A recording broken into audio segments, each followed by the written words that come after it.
আপনি সত্যিটা নিজের মুখে বলবেন নাকি? যে গাড়ি নিয়ে দিদিকে ধাক্কা দিতে এসেছিল, এই যে এই গামছাটা আমি তার গলা থেকে পাই।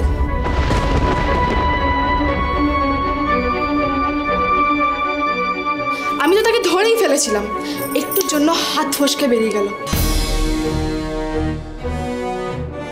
আর সেই লোকটা আর কেউ নয়, রাস্তায় বেলুন বিক্রি করছিল। আমি পরিষ্কার দেখেছিলাম লিটল বেবিকে ওই বেলুনওয়ালার সাথে কথা বলতে।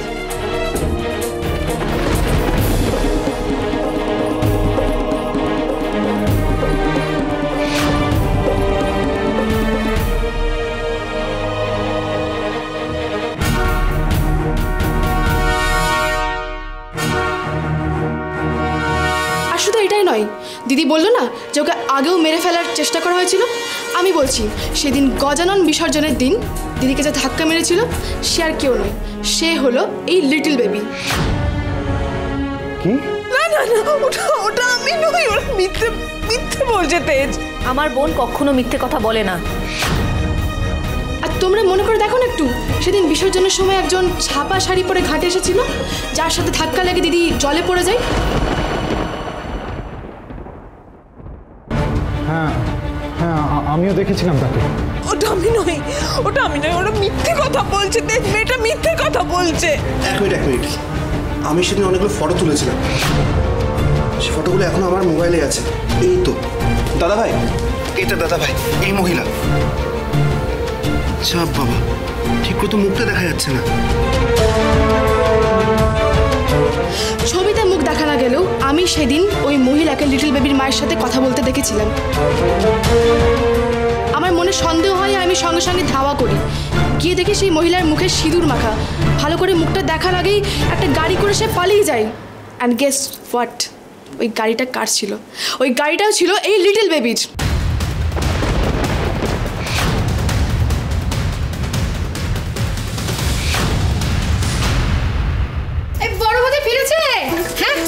বড় বৌদি কি পুজোর কেনাকাটা করলাম, এই বাগবাসা থেকে সুন্দর শাড়ি কিনেছি। দেখো না, দেখো শাড়িটা, দেখো দেখো তো কেমন হয়েছে। কেমন হয়েছে এই মিলার দেখ কেমন হয়েছে, ভালো হয়েছে না? তোদের নাকি ব্যবসার মন্দা চলছে। হ্যাঁ চলছে তো, তাতে কি হয়েছে? ওই সকাল সব বিসর্জন দিয়ে দিতে হবে নাকি? আজ অবধি তো বৌদি ভাইজির জন্য কিছু হাতে করে কিনে আনলি না, আজ এসেছিস বাড়ির ভাগ নিতে। হ্যাঁ সে তো নিয়েই যাবো। তুমি বড় বৌদিকে একটা ফোন করো, দেখো ওখানে কি হলো। এতক্ষণে মনে হয় দূর করে তাড়িয়ে দিয়েছে। না না, ওনারা অত্যন্ত সজ্জন, এরকম কিছু ওনারা করতেই পারেন না। শুনলাম ওদের বাড়িতে দুর্গাপুজো হয়েছে, হয়তো ভোগ খেতে আনন্দ করতে সুধা আটকে দিয়েছে ওদের।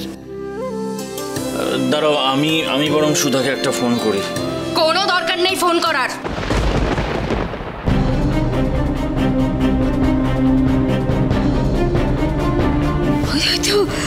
ওই তো এসে গেছে দিদি ভাই। ও দিদি ভাই, সব ঠিক আছে দিদি ভাই? কি আছে, তোমার মুখটা এরম লাগছে কেন দিদি ভাই? দিদি ভাই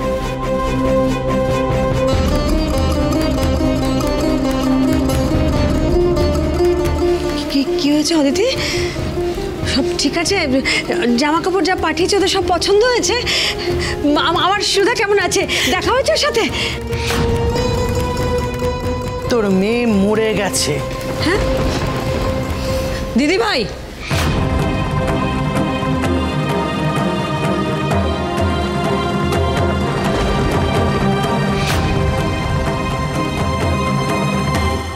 তুমি আমাকে বিশ্বাস করো, ট্রাস্ট মি, এই দুটো বোন মিলে না আমাকে ফাঁসাচ্ছে, মিথ্যে কথা বলছে এরা। সত্যি না মিথ্যে এবার পুলিশ খুঁজে বার করবে। আমি এক্ষুনি পুলিশ ডাকছি, পুলিশ তদন্ত করে বার করবে আসল অপরাধী কে।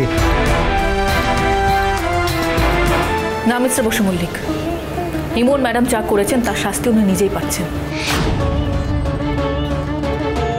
এরপর যদি উনি এই ধরনের কোনো কাজ করেন তাহলে আপনি নন, আমি নিজে ওনাকে শাস্তি দেব।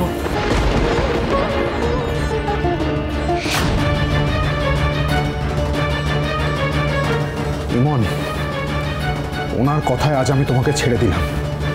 ফার্দার তুমি যদি সুধার কোনো ক্ষতি করার চেষ্টা করেছো তাহলে উনি কি করবেন আমি জানি না, কিন্তু আমি তোমার এমন অবস্থা করব, কলকাতায় ব্যবসা করা তো দূর, কলকাতায় থাকাও তোমার দুর্বিষহ হয়ে উঠবে।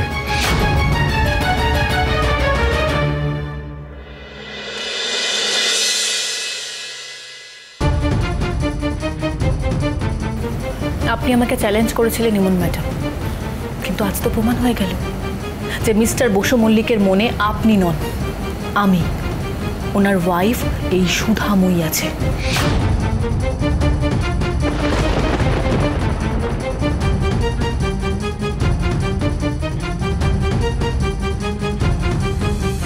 তাই হাজার চেষ্টা করেও আপনি ওনাকে আটকে রাখতে পারেননি। এই দেবী পক্ষে দুষ্টের দমন আর সর্বদা ন্যায়ের জয় হয়, আজও তাই হয়েছে ইমন ম্যাডাম। সত্যিটা আমার সামনে এসে গেছে। তবে এরপর থেকে আমার আর মিস্টার বসু মল্লিকের মাঝে আমি কাউকে ঢুকতে দেব না।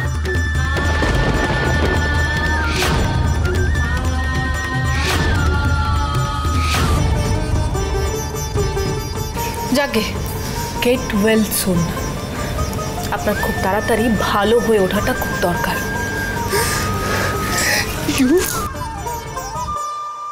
সুধা, এত সহজে তুমি আমার থেকে মুক্তি পাবে না সুধা। ইমন হালদার তোমার জীবনটা না একদিন নরক করে দেবে।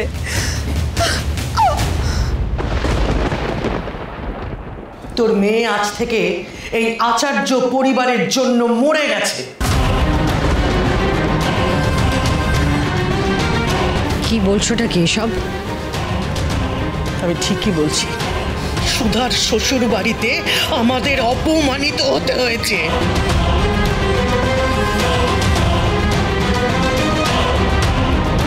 কম কথা শুনিয়েছে ওনারা।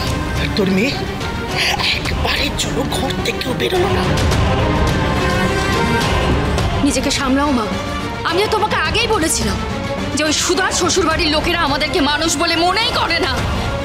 আরে না না, ওনারা অত্যন্ত সজ্জন, এরকম কোনো ব্যবহার ওনারা আমাদের সঙ্গে করতেই পারেন না।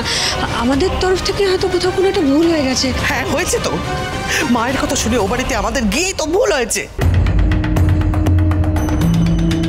ওরা আমাদের এত অপমান করলো ছোট, আর তুই আমাদের দোষ করছিস। ছোট কাকি, ভুল যদি কেউ করে থাকে সেটা সুধা করেছে। আজ শুধুমাত্র সুধার জন্যই বসু মল্লিক পরিবার থেকে আমাদেরকে অপমানিত হয়ে লাঞ্ছিত হয়ে ফিরে আসতে হয়েছে। অনেক হয়েছে, আমি আর চুপ করে থাকবো না।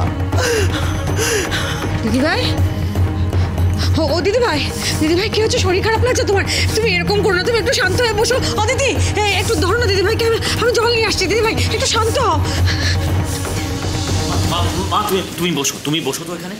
আচ্ছা আচ্ছা, দেখো এরকমও তো হতে পারে যে সুধা আদৌ জানতোই না যে তোমরা ও বাড়িতে গিয়েছো। না মানে এই পরিবারের কারোর অপমান সুধা হতে দেবে এটা আমি বিশ্বাস করি না মা। শোনো, তোমার বিশ্বাস না তোমার কাছে রাখো।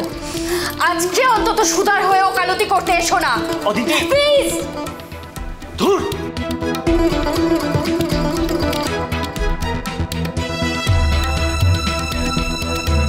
দাদা যে সুধার নামে বাড়িটা লিখে দিয়ে কত বড় ভুল করেছে সেটা এবার সবাই বুঝবে।